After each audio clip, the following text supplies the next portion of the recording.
Hello students, नमस्कार। जेके with नंदन शर्मा के इस ऑफिशियल यूट्यूब चैनल पे आप सभी का हार्दिक अभिनंदन। तो जैसा कि आप सभी जानते हैं कि लास्ट क्लास में हमने कंप्लीट किया था दिल्ली सल्तनत को, और लोधी वंश का जो आखिरी राजा था इब्राहिम लोधी, और वो पानीपत के पहले युद्ध में मारा जाता है। और इसी के साथ भारत में शुरुआत होती है, अगर आप बात करें मुगल डायनेस्टी की, यानी मुगल वंश की। तो आज डिटेल से अपन मुगल वंश को करेंगे, डिटेल से अपन जो है पानीपत के पहले युद्ध को करेंगे, और उसके बाद बाबर का जो भारत में राज रहा उसको अपन डिटेल से डिस्कशन करेंगे। और यहाँ से आपको एग्जाम में काफी क्वेश्चंस मिल जाते हैं। तो आप सारे हेडिंग डालिएगा मुगल डायनेस्टी, ठीक है। आप सारे हेडिंग डालिएगा मुगल डायनेस्टी, यानी मुगल वंश। सबसे पहली बात, अगर आप बात करें मुगल डायनेस्टी की, जी, सबसे पहले अगर आप बात करें मुगल डायनेस्टी की, तो इसका टाइम पीरियड क्या था, तो सबको पता होना चाहिए। मुगल डायनेस्टी का टाइम पीरियड था 1526 ईस्वी से लेकर, इसने दो पार्ट्स में राज किया। मतलब अगर बात करें, ऐसे तो इनका राज्य तो जो था 1857 ईस्वी तक चला था, लेकिन हम बात करेंगे इसको दो पार्ट्स में, यानी पहले वाले मुगल्स और उसके बाद लेटर मुगल्स। मतलब औरंगजेब की डेथ के बाद जो मुगल्स आए ना, सारे के सारे अयोग्य शासक थे, उनको अपन अलग से पढ़ेंगे, ठीक है। तो आपने बताना सर 1526 ईस्वी से लेकर 1707 ईस्वी तक, और उसके बाद में 1707 ईस्वी से लेकर 1857 ईस्वी तक, जिसमें लास्ट राजा जो था बहादुर शाह जफर, यानी बहादुर शाह सेकंड उसको कहा जाता है, और वो भारत का आखिरी मुगल बादशाह था। और 1526 में मुगल डायनेस्टी की शुरुआत होती है, और पानीपत का पहला युद्ध जीतता कौन है? बाबर। तो यहां से अपन शुरुआत करते हैं मुगल डायनेस्टी की। सबसे पहली बात, मुगल डायनेस्टी के फाउंडर का नाम क्या था, तो आप सभी को पता होना चाहिए। मुगल डायनेस्टी के फाउंडर का नाम था बाबर, ठीक है। इनका नाम था बाबर। और आप सभी प्यारे प्यारे बच्चों को पता होना चाहिए, बाबर का जो जन्म हुआ, इनका जो बर्थ हुआ हाँ जी, इनका जो जन्म हुआ था, आप सभी को पता होना चाहिए 14 फरवरी। इनका जो जन्म हुआ 14 फरवरी 1483 ईस्वी को हुआ, ठीक है। 14 फरवरी 1483 ईस्वी को 14 फरवरी 1483 को इनका जन्म हुआ। जन्म कहां पर हुआ, तो आपने बताना फरगना नामक स्थान पर हुआ, ठीक है। इनका जन्म कहां पर हुआ? फरगना नामक स्थान में। उसमें फरगना तुर्की में था, लेकिन आज उज्बेकिस्तान में है। तो आपको पता होना चाहिए इनका जन्म फरगना नामक स्थान में हुआ। और कब हुआ? 14 फरवरी 1483 को। और इनका जो बचपन का नाम था, इनका जो बर्थ नेम क्या था, यानी इनका जो ओरिजिनल नेम क्या था, तो इनका बर्थ नेम था जहरुद्दीन। इनका ओरिजिनल नाम था जहरुद्दीन मोहम्मद मोहम्मद बाबर, ठीक है। जहरुद्दीन मोहम्मद बाबर इनका ओरिजिनल नेम था। इनके जो फादर कौन थे, तो आप सभी को यह भी पता होना चाहिए। इनके फादर का नाम था उमर उमर शेख उमर शेख मिर्जा, ठीक है। और ये उमर शेख मिर्जा किसका वंशज था, किसका एंसेस्टर था, यानी वंशज किसका था, ठीक है। तो आप सभी को पता होना चाहिए ये वंशज था समरकंद से। भारत में एक बहुत ही क्रूर शासक आया था, ठीक है। और उनका नाम क्या था? उनका नाम था तैमूर लंग, ठीक है। आपने बताना सर उनका नाम था तैमूर तैमूर और तैमूर का वंशज कौन था? उमर शेख मिर्जा। यानी बाबर जो था, यानी पैटर्नल साइड से, पितृ पक्ष से किसका वंशज था? तैमूर का वंशज था। और अगर आप बात करें इनकी मदर का नाम क्या था, इनकी मदर का नाम था कुतलुग कुतलुग निगार बेग, कुतलुग निगार बेगम, या कुतलुग निगार खानम भी कहते हैं इनको। इनको कुतलुग निगार बेगम यानी कुतलुग निगार खानूम भी कहा जाता है। और ये किसकी वंशज थी, तो आप सभी को पता होना चाहिए वंशज थी बेटा चंगेज खान, ठीक है, चंगेज खान। और वही चंगेज खान जो मंगोलिया से भारत आया था, और वही चंगेज खान जिनको तेमुजिन के नाम से भी जाना जाता है, ठीक है। वही चंगेज खान जिनको तैमूजिन के नाम से जाना जाता है। और ये किसकी वंशज थी? तैमूजिन की। और आप सभी जानते हैं कि पितृपक्ष से तैमूर का वंशज, और मातृपक्ष से जो है मैटरनल साइड से किसका वंशज था? चंगेज खान का वंशज था। और इसी वजह से बाबर जो है इतना बहादुर और इतना जो मतलब लड़ाकू किस्म का इंसान था। और याद रखना 14 फरवरी 1483 को जन्म हुआ। कहां पर? फरगना नामक स्थान पर। किसका बेटा? बाबर का, ठीक है। लेकिन जब इनकी एज 11 साल थी, तो लिखेंगे जब इनकी एज 11 साल थी इतना, उस समय क्या हुआ? इनके फादर की डेथ हो गई, ठीक है। और 11 साल की उम्र में ही ये क्या बनेंगे? फरगना के शासक बन गए बाबर। लेकिन जब ये फरगना का शासक बना, उस समय क्या था, आसपास के जो एरिया के राज्य थे, राजा थे, उन्होंने क्या किया? फरगना पर अटैक कर दिया, ठीक है, और इस वजह से इसको फरगना छोड़कर भागना पड़ा, और ये फरगना छोड़कर कहां चला गया, समरकंद, ठीक है, उज्बेकिस्तान में एक जगह समरकंद, वहां चला गया और वहां जाकर इसने राज कर लिया। लेकिन वहां पर भी ज्यादा इसका राजपाट चला नहीं, और वहां पर एक शासक ने इसको हराया और वहां से भी इसको भागने पे मजबूर कर दिया। उसके बाद ये काबुल कंधार इधर आते हुए भारत में घुसता है। तो पूरा डिटेल से देखते हैं, लिखेंगे एट द एज ऑफ 11, जब इनकी उम्र 11 साल थी, हिज फादर डाइड, इनके फादर की डेथ हो जाती है, और फादर की डेथ होने के बाद में he became ruler of Fergana, ये फरगना का शासक बनता है एट द एज ऑफ 11, यानी 11 वर्ष की उम्र में क्या बनता है बेटा, फरगना का शासक बनता है। कौन, जहरुद्दीन मोहम्मद बाबर। माता का नाम क्या था, कुतलुग निगार खानम, और पिता का नाम क्या था आपने बताना है, उमर शेख मिर्जा, ठीक है। और जन्म कहां पर हुआ, फरगना नामक स्थान पर। जल्दी से नोट कीजिए, फिर आगे बढ़ते हैं।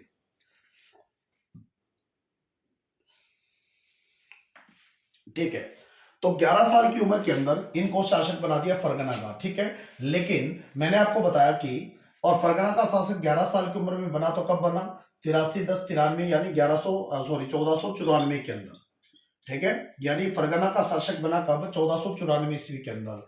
लेकिन आप सभी जानते हैं कि जैसे ही फरगना का शासक बना, उसी टाइम क्या हुआ, आसपास के राजाओं ने क्या किया, इस पर अटैक किया, ठीक है, इस पर अटैक किया। और जैसे अटैक किया तो ये फरगना छोड़कर भाग गया, ठीक है। आसपास के राजाओं ने मिलकर अटैक किया कि इसको भगाया जाए, कल को परेशान करेगा, और इस पर अटैक किया, और ये फरगना छोड़कर भाग गया।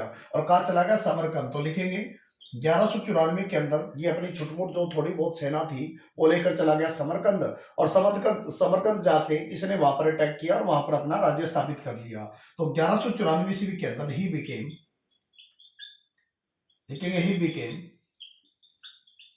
रूलर ऑफ समरकंद, ठीक है। 1194 ईस्वी के अंदर ये रूलर बन गया, कहां का, समरकंद का। लेकिन समरकंद में कोई ज्यादा स्टेबिलिटी नहीं आ पाई, और लिखेंगे, सॉरी 11 नहीं 1400 लिखना, ठीक है, 1400। इसके बाद में क्या हुआ, 1501 ईस्वी के अंदर, 1 या 2 ईस्वी के अंदर लगभग, एक बैटल लड़ा जाता है, बैटल ऑफ सार-ए-पुल, ठीक है। बैटल ऑफ सारेपुल लड़ा जाता है, और एक उज्बेक शासक था जिसका नाम था शाहबानी खान, मेरे प्यारे बच्चों, एक उज्बेक शासक था जिसका नाम था शाहबानी खान, और एक बैटल लड़ा जाता है जिसको बैटल ऑफ सारेपुल कहा जाता है, और युद्ध लड़ा जाता है 1501-2 ईस्वी के अंदर। और किस किस के बीच में आपने बताना है, शाहबानी खान और किसके बीच में, बाबर के बीच में, जहरुद्दीन मोहम्मद बाबर के बीच में। लेकिन इस युद्ध में जीतता कौन है, इस युद्ध में शाहबानी खान जीत जाता है, और हारता कौन है, बाबर इसमें हार जाता है, ठीक है। डिफीट कौन होता है, लॉस कौन करता है युद्ध को, बाबर हार जाता है, और जीतता कौन है, शाहबानी खान। तो अब समरकंद के भी रास्ते इसके लिए क्या हो गए, बंद हो गए, और अब समरकंद से भी इसको भागना पड़ेगा, ठीक है ना।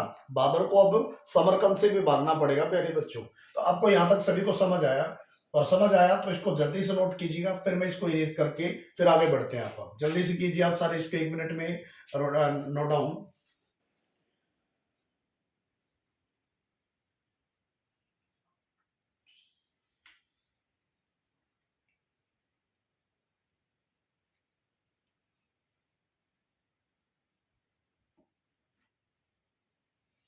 चलिए, इसके बाद में हम लोग आते हैं, ठीक है। अब बाबर जो था वो, अगर आप बात करें, वेस्ट में तो जा नहीं सकता था, क्योंकि उधर तो और तगड़े तगड़े शासक थे, और उसको मंजूर था कि पूर्व में आया जाए, ठीक है। इसलिए उसने क्या किया, 1504 के अंदर ही कॉन्कर्ड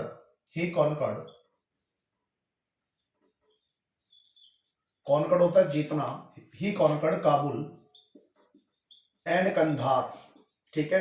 अफगानिस्तान के अंदर काबुल और कंधार नामक जगह है, उसको जीता, और एक काबुल और कंधार का क्या बन गया, शासक बन गया, ठीक है। 1504 ईस्वी के अंदर जो बाबर था, ये काबुल और कंधार का क्या बन गया, शासक बन गया, ठीक है। और यहां पर अपने राज करने लगा। और जैसे ही थोड़ा सा टाइम बीता, 1507 ईस्वी के अंदर, ठीक है, जैसे मानो 3 साल बीते और इसको लगा कि इसके राज्य में स्टेबिलिटी आ गई है, स्थिरता आ गई है, अब इसको यहां से भागने की आवश्यकता नहीं है, इसलिए इसने क्या किया मेरे प्यारे बच्चों, 1507 में ही टुक द टाइटल बादशाह, या इसको बोला जाता है पादशाह। ठीक है, आपने बताना सर, इसने 1507 ईस्वी के अंदर एक टाइटल ग्रैंड किया, खुद ही टाइटल ग्रैंड किया, जिसका नाम था बादशाह। बादशाह होता है स्टेबल रूलर, ठीक है, या इसको पादशाह कहते हैं। और इसने डिक्लेयर कर दिया कि मेरे मरने के बाद जो मेरी गद्दी पे बैठेगा वो अपने नाम के आगे क्या लगाएगा, बादशाह लगाएगा। जैसे दिल्ली सल्तनत के जितने भी राजा थे ना, उन्होंने अपने नाम के आगे क्या लगाया, सुल्तान, और उसी प्रकार इन्होंने अपने नाम के आगे क्या लगाया, बादशाह। ठीक है, तो 1507 में जैसे ही काबुल और कंधार में स्टेबिलिटी बनी और इसने एक टाइटल ग्रैंड कर लिया, क्या नाम था टाइटल का नाम था बादशाह। और अब बाबर का नाम क्या पड़ गया, अब बाबर का नाम पड़ गया जहरूद्दीन। अब बाबर का नाम पड़ गया, याद रखना, बाबर का नाम क्या पड़ गया, जहरूद्दीन मोहम्मद बाबर बादशाह। ठीक है, अब इसका नाम क्या पड़ गया, जहरूद्दीन मोहम्मद बाबर बादशाह, इसका नाम पड़ गया बाबर का। और 1507 ईस्वी के अंदर इसने अटैक कर दिया बेटा, सॉरी 1507 में टाइटल ग्रैंड कर लिया। अच्छा, अब लंबे टाइम तक राज करता रहा, लेकिन मेरे प्यारे बच्चों धीरे धीरे क्या हुआ, अफगानिस्तान में इकोनॉमिक क्राइसिस आने लगे, फाइनेंशियल क्राइसिस आने लगे, और इनको पैसे की कमी हुई। ठीक है, फसलें वहां पर होती नहीं थी और इनको पैसे की कमी आने लगी। और जैसे ही पैसे की कमी आई, अब बाबर के पास रास्ता नहीं था, ठीक है ना, और उस समय भारत क्या कहलाती थी, सोने की चिड़िया। ठीक है, तो इसने अपना जो भारत पे पहला अटैक किया 1519 के अंदर, सन 1519 के अंदर he made his first attack on India. इसने भारत पर अपना पहला अटैक किया 1519 के अंदर, और सिंध के अंदर बाजौर नामक एक जगह है, बाजौर, सिंध में बाजौर एक नामक जगह सिंध के अंदर। ठीक है, आज सिंध पाकिस्तान में है, लेकिन उस समय सिंध कहां हुआ करता था, इंडिया के पंजाब का हिस्सा हुआ करता था। ठीक है, उस समय सिंध के अंदर बाजौर नामक एक स्थान है, और यहाँ पर एक गढ़ है जिसका नाम है भेरागढ़ फोर्ट। ठीक है, यहाँ पर एक किला है भेरागढ़ फोर्ट, इस किले का नाम क्या है, भेरागढ़ फोर्ट। इसने 1519 ईस्वी के अंदर इस भेरागढ़ फोर्ट पर अटैक किया, और उस समय ध्यान से सुनो, उस समय पहली बार भारत में यूज हुआ कैनन्स, तोप और बारूद, यानी भारत में तोप और बारूद को इंट्रोड्यूस करने वाला कौन था, मुगल बादशाह बाबर था। ठीक है, तो लिखेंगे he made his first attack on India, Bajaur पे अटैक किया, बाजौर सिंध में है, और यहाँ पर जो किला था उसका नाम था भेरागढ़ फोर्ट। और लिखेंगे फर्स्ट टाइम यूज, यानी भारत में बाबर के द्वारा फर्स्ट टाइम यूज्ड कैनन्स होती है तोपें, ठीक है ना, कैनन्स एंड एक्सप्लोजिव मटेरियल, यानी भारत में पहली बार, यानी लिखेंगे इसी का ट्रांसलेशन, भारत में पहली बार तोपें और गोला बारूद का प्रयोग किया गया, गोला बारूद का प्रयोग किया गया किसके द्वारा, जहरूद्दीन मोहम्मद बाबर बादशाह के द्वारा। ठीक है, बहुत अच्छे से पढ़ना, हर डिटेल से पढ़ना, आराम से नोट्स इसके तैयार करना। ठीक है, 1519 ईस्वी के अंदर इन्होंने अपना पहला अटैक किया इंडिया में, बाजौर नामक किले पर, सॉरी बाजौर नामक जगह पर, और किले का नाम क्या था, तो आप सभी ने बताना, किले का नाम था भेरागढ़ फोर्ट। ठीक है, बहुत अच्छे से इन चीजों को करना। अच्छा, उसके बाद में क्या हुआ, सुनिए ध्यान से, इसके बाद में 1519 के बाद में he made another three attacks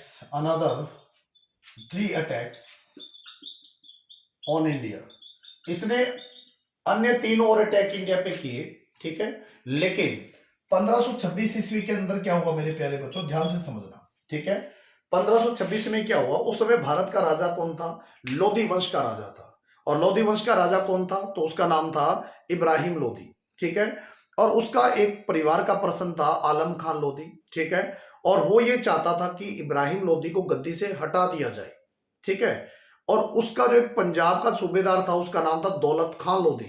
ठीक है, उसका पंजाब का सूबेदार कौन था, दौलत खान लोधी। और ये चाहते थे कि कैसे न कैसे करके इब्राहिम लोधी को गद्दी से हटा देंगे और उसके बाद में भारत पर आप राज कर लेंगे। लेकिन ये ना तो दौलत खान लोधी के बस की बात थी और ना ही ये आलम खान लोधी के बस की बात थी। और ऐसे में इन्होंने किसको इनवाइट कर दिया? इन्होंने इनवाइट कर दिया बाबर को कि बाबर आइए और आप इस पर अटैक कीजिएगा, जो भी आपका पैसा बन पड़ेगा वो आपको दे दिया जाएगा और आप इनको रास्ते से हटा दो और हम जो है यहाँ के राजा बनेंगे। ठीक है, तो दौलत खान लोधी लिखेंगे, दौलत खान लोधी और आलम खान लोधी ये invited Babur to attack on Ibrahim Lodhi.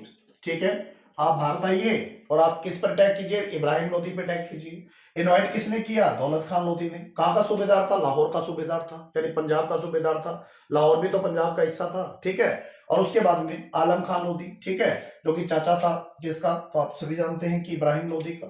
और किसको इनवाइट करते हैं? बाबर को। और उधर राजस्थान में एक राजा था, उधर राजस्थान के मारवाड़ में एक राजा था जिनका नाम था, बड़े शूरवीर राजा थे और उनका नाम था, आप सभी जानते हैं, राणा सांगा। और इन्हीं राणा सांगा को कहा जाता है संग्राम सिंह। इन्हीं राणा सांगा को संग्राम सिंह के नाम से जाना जाता है। ठीक है, और राणा सांगा भी कहते हैं कि बाबर आइए, कोई बात नहीं, आप अटैक कीजिए इब्राहिम लोधी पर और मैं आपकी हेल्प कर दूंगा, मैं आपकी सेना से सहायता कर दूंगा। ठीक है, लेकिन क्योंकि राणा सांगा को ये लगता था कि ये तैमूर का वंशज है और ये मतलब आएगा भारत में लूटपाट करके चला जाएगा, या भारत में रहेगा नहीं, क्योंकि आप सभी जानते हैं तैमूर भारत में आया ना, उसने लूटपाट करके भारत से चला गया, ना वो इंटरेस्टेड था और ना ही उसका बेटा शाहरुख वो इंटरेस्टेड था। ठीक है, और इसी प्रकार राणा सांगा को लगा कि अगर ये भारत आएगा ना तो लूटपाट करके चला जाएगा, इब्राहिम लोधी अपना दुश्मन है, उसको भी मार देगा, अपना काम भी सही हो जाएगा। लेकिन नहीं, इसके मंसूबे कुछ और थे बाबर के। बाबर भारत में ये चाहता था कि अपना राजपाट स्टैब्लिश किया जाए। ठीक है, तो लिखेंगे 1526 में जैसे अटैक किया तो 1526 में एक वॉर होता है, लिखेंगे फर्स्ट बैटल ऑफ पानीपत। ठीक है, 1526 में लड़ा जाता है, कौन सा बेटा? First battle of Panipat. और ये कब लड़ा जाता है? 21 अप्रैल। ये लड़ा जाता है 21 अप्रैल 1526 ईस्वी को। 21 अप्रैल 1526 ईस्वी को एक युद्ध लड़ा जाता है इतिहास का, जिसको बोला जाता है फर्स्ट बैटल ऑफ पानीपत। ठीक है, अब मेरी बात सुनिए, इस युद्ध में अगर आप बात करें, बाबर के पास सिर्फ 12,000 सैनिक थे। ठीक है, इस युद्ध में सिर्फ बाबर के पास कितने थे? यानी 1526 ईस्वी के अंदर बाबर, यानी युद्ध से कुछ दिन पहले ही पानीपत आ जाता है बेटा। यमुना नदी के किनारे हरियाणा में एक स्थान है पानीपत, और पानीपत में एक महीने पहले ही कौन आ जाता है? बाबर आ जाता है बेटा। ठीक है, और बाबर के पास सिर्फ कितने सैनिक थे? 12,000 सैनिक थे बाबर के पास, मात्र 12,000 सैनिक। और इधर इब्राहिम लोधी की सेना में कितने सैनिक थे? तो लगभग 1 लाख सैनिक थे और बहुत सारे हाथी थे, बहुत सारे घोड़े थे। ठीक है, बहुत सारे हाथी थे, बहुत सारे घोड़े थे। लेकिन बाबर को आश्वासन दे रखा था राणा सांगा ने कि मैं आपकी हेल्प करूंगा, लेकिन एन मौके पर राणा सांगा को बाबर के अंदेशों का पता लग गया, उसकी मंशा का पता लग गया कि भारत पे अटैक करने नहीं आ रहा, ये तो भारत पे राज करने आ रहा है। इसलिए राणा सांगा पीछे हट जाता है और बाबर अब अपने 12,000 सैनिकों के साथ, ठीक है, अब इन 12,000 सैनिकों के साथ एक जाल बिछाता है। जाल क्या बिछाता है? देखो मैं आपको बता दूं, बाबर जो आया था उज्बेकिस्तान से आया था। ठीक है, और उज्बेकिस्तान के अंदर अगर आप बात करें तो कुछ मतलब जो लड़ाइयों की टेक्निक का इस्तेमाल किया जाता था। सबसे पहले तुलगमा आर्ट का इसने प्रयोग किया युद्ध के मैदान में, और एक रूमी टेक्निक होती है युद्ध की, उसका प्रयोग किया। तुलगमा आर्ट होता है दुश्मन को घेर कर मारना। ठीक है, इसने क्या किया भी, जैसे मान लो ये यमुना नदी बह रही है, ठीक है ना, इसने क्या किया जैसे ये सैनिक इधर से इब्राहिम लोधी के सैनिक आएंगे, इसने क्या किया, पानीपत के लोगों की मदद से यहाँ पर एक खाई खुदवाई। ठीक है, एक खाई खुदवाई और इस खाई के अंदर पेड़ पौधों से इस खाई को ढक दिया। ठीक है, इस पेड़ पौधों से खाई को ढक दिया और इधर अपने सैनिक लगा दी। ठीक है, रूमी में क्या होता है, सैनिक फिर बीच में तोप, फिर सैनिक फिर बीच में तोप। इस तरीके से इसने एक टेक्निक से क्या किया, मतलब अपने सैनिकों को इस तरीके से अपॉइंट कर दिया, तुलगमा आर्ट विधि से सैनिकों को अपॉइंट कर दिया कि घेर के दुश्मनों को मारेंगे। ठीक है, जैसे ही 12,000 सैनिक थे, इधर 1 लाख सेना थी, हाथी भी थे उनके पास, इनके पास तो हाथी भी नहीं थे, लेकिन 21 अप्रैल को युद्ध होना था, लेकिन अगर दिन उग जाता तो शायद इब्राहिम लोदी की सेना बाबर पर भारी पड़ती, लेकिन 21 अप्रैल उगने से पहले रात को ही बाबर के सैनिकों ने तोप से गोले दागने शुरू कर दिए। और मेरे प्यारे बच्चों, हाथियों के लिए और घोड़ों के लिए वो आवाज पहली थी, उन्होंने पहले कोई ऐसी बात सुनी ही नहीं, ठीक है। और सारे सैनिक आराम फरमा रहे थे। तो ऐसे में क्या हुआ, जैसे वो गोले दागे गए तो उसके हाथी बिदर गए, ठीक है ना। हाथी बिदर गए, घोड़े बिदर गए, और उन्होंने अपनी ही सेना को कुचल दिया। और जैसे ही धावा बोला तो बाकी सैनिक इस खाई में गिर गए। और इस तरीके से जो है इब्राहिम लोदी 1526 के अंदर पानीपत का युद्ध हार गया। बेसिक ये युद्ध धोखे से हराया गया था। बेसिक ये युद्ध एक टेक्निक से लड़ा गया था। तुलगमा आर्ट और रूमी टेक्निक का इसमें प्रयोग किया गया था। और एकमात्र ऐसा दिल्ली सल्तनत का सुल्तान जो युद्ध के मैदान में मारा गया वो कौन था, तो आप सभी जानते हैं, उसका नाम था इब्राहिम लोदी, ठीक है। उसका नाम अगर आपको पूछेगा ना तो आपने इसका नाम क्या बताना है, इब्राहिम लोदी बताना है बेटा, ठीक है। और इसके तोपची जिन्होंने तोपें चलाई उसके तोपची का नाम क्या था, ठीक है। तोपची का नाम क्या था, तो आपने बताना सर मुस्तफा, मुस्तफा और एक उस्ताद अली, ठीक है, उस्ताद अली। एक का नाम था मुस्तफा और एक का नाम क्या था बेटा, उस्ताद अली, और एक मुस्तफा खान, ठीक है। तो इस तरीके से पानीपत का पहला युद्ध 21 अप्रैल 1526 को लड़ा गया। और ये युद्ध किसके बीच में लड़ा गया, तो आप सभी जानते हैं, बाबर और इब्राहिम लोदी के बीच में लड़ा गया, ठीक है। बाबर और इब्राहिम लोदी के बीच में लड़ा गया। और बाबर डिफीटेड, यहां लिखेंगे बाबर डिफीटेड इब्राहिम लोदी। तो देखो कितनी बड़ी बात है, 12,000 सैनिक 1 लाख सेना को हरा देते हैं, ठीक है। Babur defeated Ibrahim Lodi and killed him. और इसी प्रकार 1526 के अंदर भारत में किसकी शुरुआत हो जाती है, किसकी नींव रखी जाती है, मुगल डायनेस्टी की नींव रखी जाती है, ठीक है। जल्दी से इसको नोट कीजिए, फिर आगे बढ़ते हैं हम लोग, जल्दी से नोट कीजिए आप।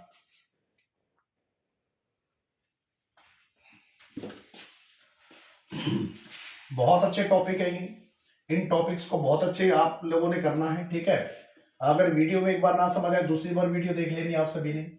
हाँ जी, चलिए अब मेरी बात ध्यान से सुनिए। अब जैसे ही मतलब 1526 में इन्होंने युद्ध जीता तो उसमें इब्राहिम लोदी की राजधानी क्या थी, आगरा, क्योंकि सिकंदर लोदी ने कौन सा शहर बसाया, आगरा बसाया, और 1506 ईस्वी के अंदर उसको अपनी राजधानी बना लिया। तो ऐसे में मेरे प्यारे बच्चों, जैसे ही मतलब बाबर जीतता है पानीपत, इस खुशी को वो और दुगना मनाना चाहता था। अपने बेटे हुमायूं को बोला कि आप जाइए और आगरा को कैप्चर कीजिए। और खुद इसने मतलब जब भी कोई मुगल बादशाह खुश होता था ना तो वो 2-3 चीजें करता था, बाग बना दिया करता था, ठीक है, अपने नाम के सिक्के चलवा दिया करता था, इस तरीके से वो किसी चीज का नाम चेंज कर दिया करता था, ये काम किया करता था, ठीक है। तो सबसे पहले इसने क्या किया, युद्ध जीतते ही देखेंगे 1526 ईस्वी के अंदर इसने पानीपत का पहला युद्ध जीता। और इसने पानीपत के अंदर, इसने पानीपत में काबुली बाग, इनकी एक वाइफ थी जिनका नाम था काबुली, इन्होंने पानीपत में काबुली बाग और काबुली मॉस्क बनवाई बेटा। काबुली बाग और काबुली मॉस्क यानी मस्जिद, ये बनवाई कहां पर, पानीपत के अंदर। और पानीपत जिस नदी के किनारे है उस नदी का नाम है यमुना। पानीपत जिस नदी के किनारे प्यारे बच्चों, उस नदी का नाम क्या है, यमुना। तो आपने बताना है 1526 ईस्वी के अंदर पानीपत में काबुली बाग और काबुली मस्जिद का निर्माण किसने करवाया, ये करवाया बेटा बाबर ने। इसके बाद में ये चला गया काबुल एंड कंधार, ठीक है। देखेंगे इन काबुल एंड कंधार, इन ये जश्न मनाना चाहता था जीत का। तो एक बार ये कहता हुमायूं को आप जाइए आगरा पे कब्जा कीजिए और मैं तब तक काबुल और कंधार का गेड़ा लगा के आता हूं, ठीक है। तो लिखेंगे इन काबुल एंड कंधार, काबुल एंड कंधार, कंधार में ही इशूड सिल्वर कॉइन। इसने काबुल एंड कंधार में मतलब चांदी के सिक्के चलवाए, ठीक है, चांदी के सिक्के चलवाए। काबुल में से इसने शाहरुख कौन चलवाया, काबुल में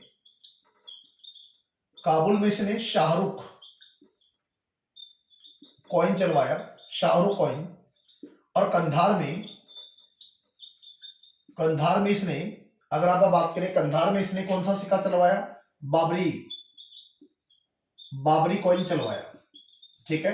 काबुल में शाहरुख कॉइन और कंधार में बाबरी सिक्का चलवाया और काबुल में ही डिस्ट्रीब्यूटेड, और ऐसा ही नहीं, काबुल के हर आदमी को एक एक सिक्का फ्री में बांटा, ठीक है। ही डिस्ट्रीब्यूटेड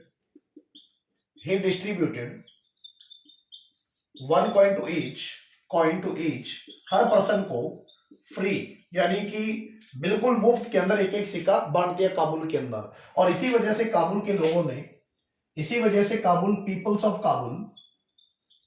ऑफ काबुल ने, यानी काबुल के लोगों ने बाबर को टाइटल दिया, कौन सा बेटा, टाइटल दिया कलंदर, ठीक है। काबुल को लोगों ने इस बात से खुश होकर इसको टाइटल दिया कलंदर, और इस तरीके से ये क्या बन गया, ये बन गया, पहले क्या था, जहरूद्दीन मोहम्मद बाबर, फिर इसको टाइटल लिया इसने बादशाह, टाइटल लिया कौन सा, बादशाह कलंदर, क्या बन गया, अब ये बन गया छोटा सा नाम, क्या, जहरूद्दीन मोहम्मद बाबर बादशाह कलंदर, ठीक है। इस तरीके से 1526 के अंदर भारत में मुगल डायनेस्टी की स्थापना हुई। लेकिन जैसे ये चाहता था कि मैं भारत में सिर्फ दिल्ली आगरा तक नहीं मैं रहूंगा, मैंने लगभग पूरे भारत पे राज करना है, ऐसी मंशा थी बेटा किसकी, बाबर की। और जैसे ही आगरा में गया तो इसको सबसे पहले याद किसकी आई, इसको सबसे पहले बात याद आई राणा सांगा, और इसको वो गीत याद आया कि वादा किया है तो निभाना पड़ेगा, लेकिन आपने क्यों नहीं निभाया राणा सांगा जी, वादा किया था तो निभाना पड़ता, ठीक है ना। तो इसने अपने बेटे हुमायूं को बोला कि जैसे तैसे करके अपने को किसको हराना है, राणा सांगा को हराना है, ठीक है। और नेक्स्ट ईयर 1527 के अंदर उत्तर प्रदेश में एक स्थान है जिसका नाम है खानवा, और 1527 में युद्ध लड़ा जाता है बैटल ऑफ खानवा के नाम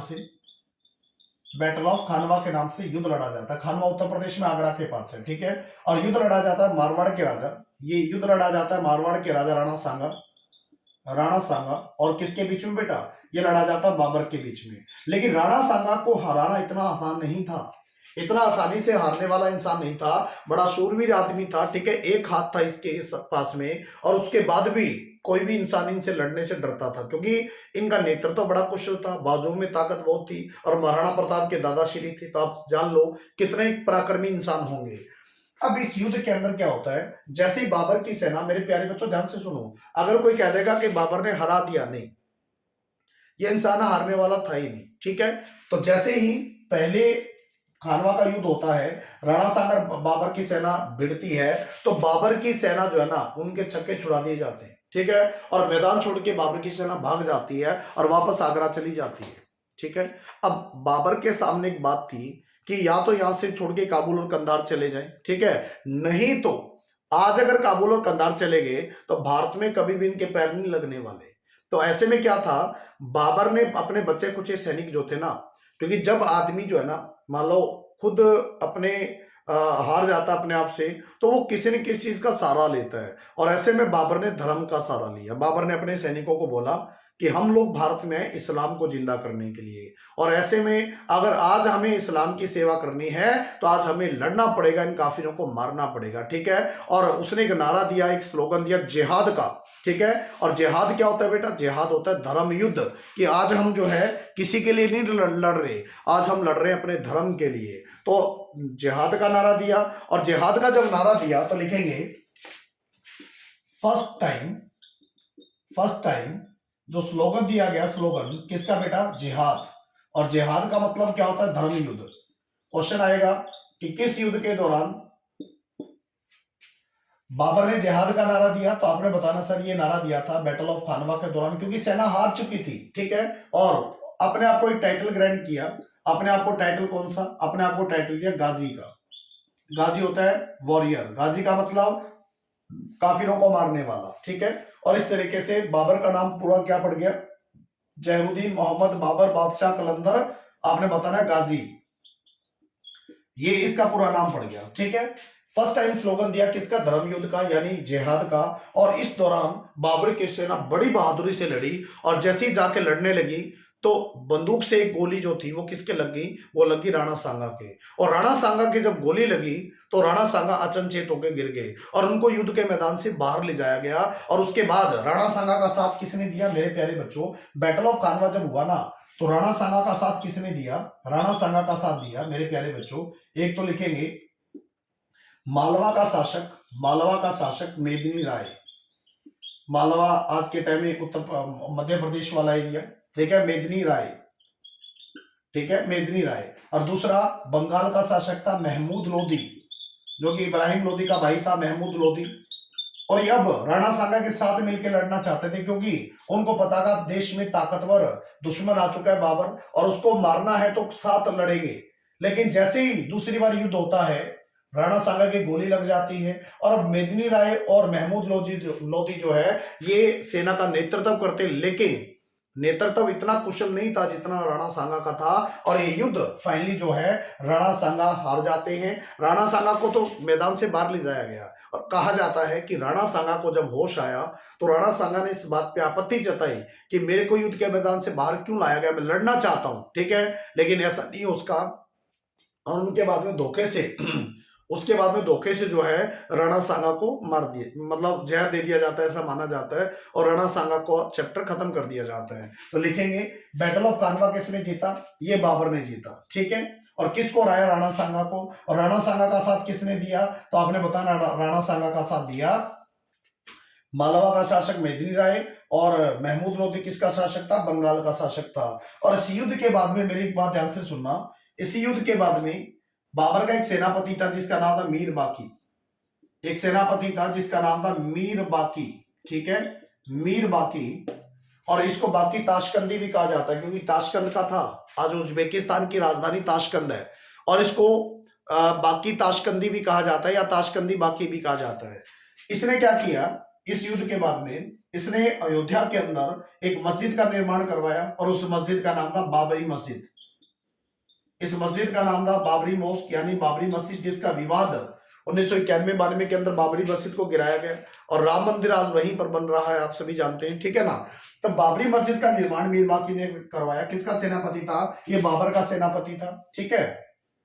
और 1527 में बैटल ऑफ खानवा लड़ा गया, ठीक है, बाबर जीत जाता है, बड़ा खुश होता है। लेकिन अब बाबर आगरा जाके सोचता है कि चलो ठीक है, राणा सांगा को तो हमने हराया था इसलिए क्योंकि राणा सांगा जो था ना, उसने हमारा साथ देने की बात कहकर बाद में हमारे साथ धोखा किया, यानी हमें सेना नहीं भेजी पानीपत के युद्ध में, इसलिए हमने इसको हराया। लेकिन हम मेदिनी राय को नहीं जानते, हम महमूद लोदी को नहीं जानते, ठीक है ना, जान में जान में तेरा मेहमान, ये बीच में क्यों आगे लड़ाई करने, ठीक है। तो ऐसा करते हैं, अब इन दोनों का नंबर लगाते हैं, ठीक है, और इन दोनों के साथ लड़ते हैं। तो फिर बाबर ने क्या किया? अब अपने कैरियर का तीसरा T20 मैच खेलता है बाबर, और लिखेंगे 1528 के अंदर, लिखेंगे 1528 ईस्वी के अंदर बैटल लड़ा जाता है जिसका नाम है battle of Chanderi, battle of Chanderi,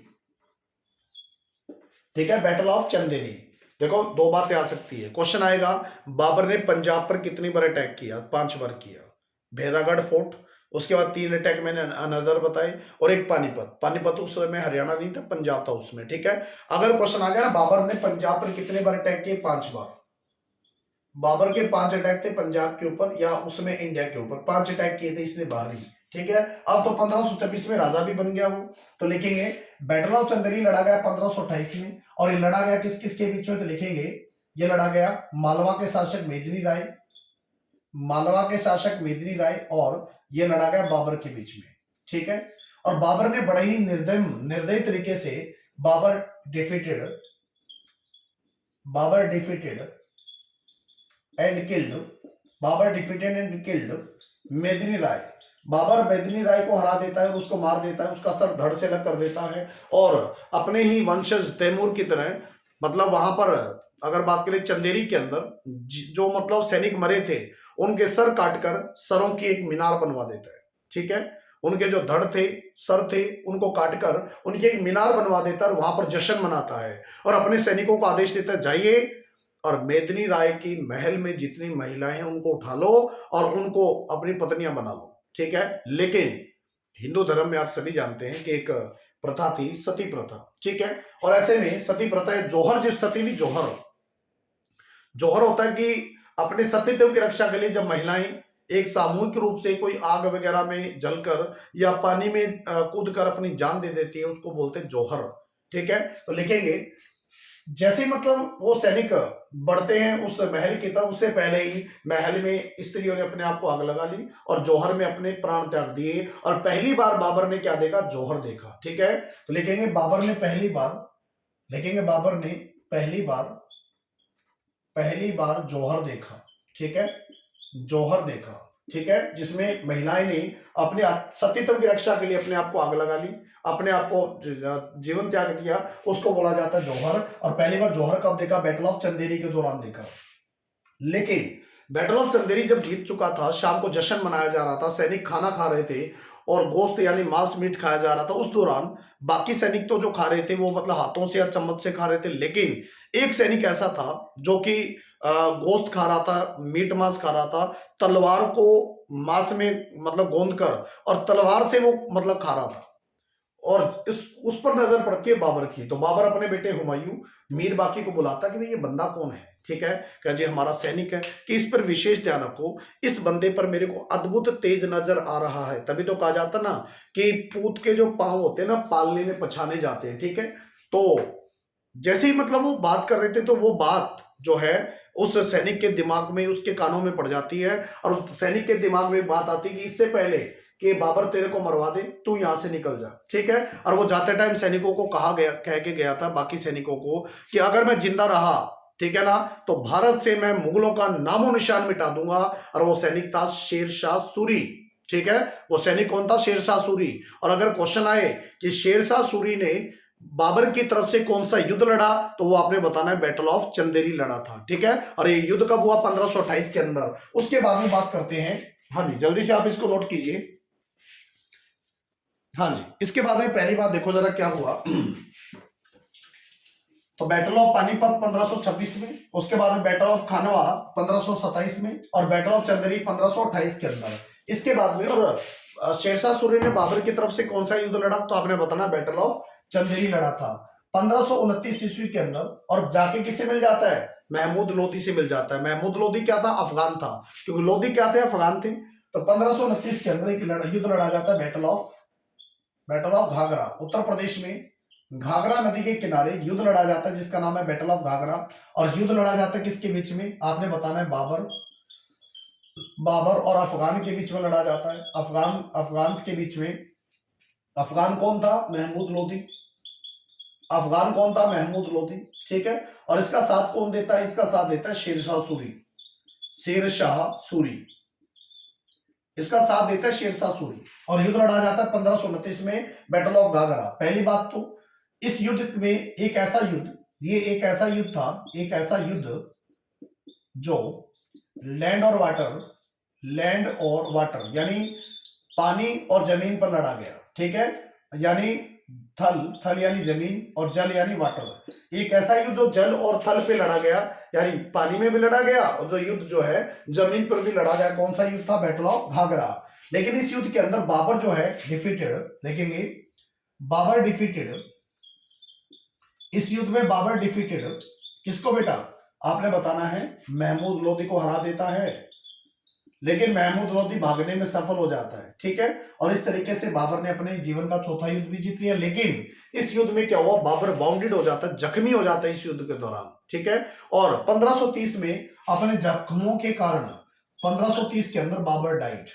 ठीक है, 1530 के अंदर बाबर डाइट। बाबर की डेथ हो जाती है कहां पर? आगरा के अंदर।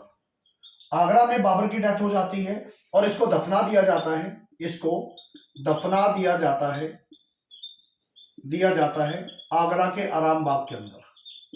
आगरा में आराम बाग है, वहां पर इसको दफना दिया जाता है। लेकिन इनकी जो ऑटोबायोग्राफी थी, आगे लिखेंगे उसको, उसमें इन्होंने अपनी एक इच्छा जताई थी कि मेरे मरने के बाद काबुल में दफनाया जाए। ठीक है, तो उसके बाद में इनके शव को निकाला जाता है आराम बाग से और वापस इनको दफनाया जाता। कहां पर? इनको दफनाया जाता काबुल के अंदर। आज इसकी टॉम कहां पे? काबुल के अंदर है। और वो मुगल बादशाह जिसको 2 बार दफनाया गया वो कौन था? तो आपने बताना है, उसका नाम था जहरूद्दीन मोहम्मद बाबर बादशाह कलंदर गाजी। ठीक है, उसका नाम क्या था? जहरूद्दीन मोहम्मद बाबर बादशाह कलंदर गाजी। और पहली बार कहां दफनाया गया? आगरा के रामबाग में। और फाइनली कहां दफनाया गया? काबुल के अंदर। काबुल कहां पर है? अफगानिस्तान के अंदर है। ये आप सभी को याद करना है, ठीक है। उसके बाद मेरे प्यारे बच्चों ध्यान से सुनो बात। अब इनकी ऑटोबायोग्राफी का नाम क्या है? इनकी ऑटोबायोग्राफी यानी इनकी जीवनी का नाम क्या है? दो ही मुगल बादशाह थे जिन्होंने अपना जीवन खुद लिखा, जिन्होंने अपनी ऑटोबायोग्राफी खुद लिखी। एक तो जहांगीर था और एक कौन था बेटा? बाबर, ठीक है।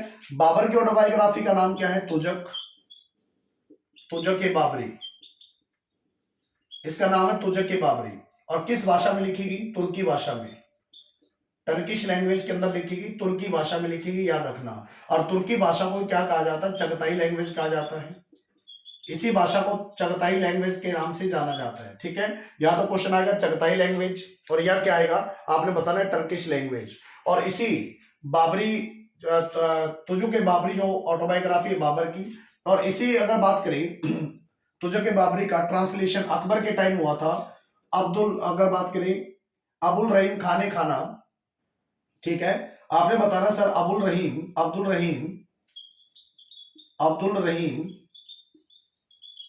खान ए खाना ने इसको पर्शियन भाषा में ट्रांसलेट किया, पर्शियन लैंग्वेज में ट्रांसलेट किया। किस नाम से? बाबरनामा के नाम से, बाबरनामा के नाम से, ठीक है।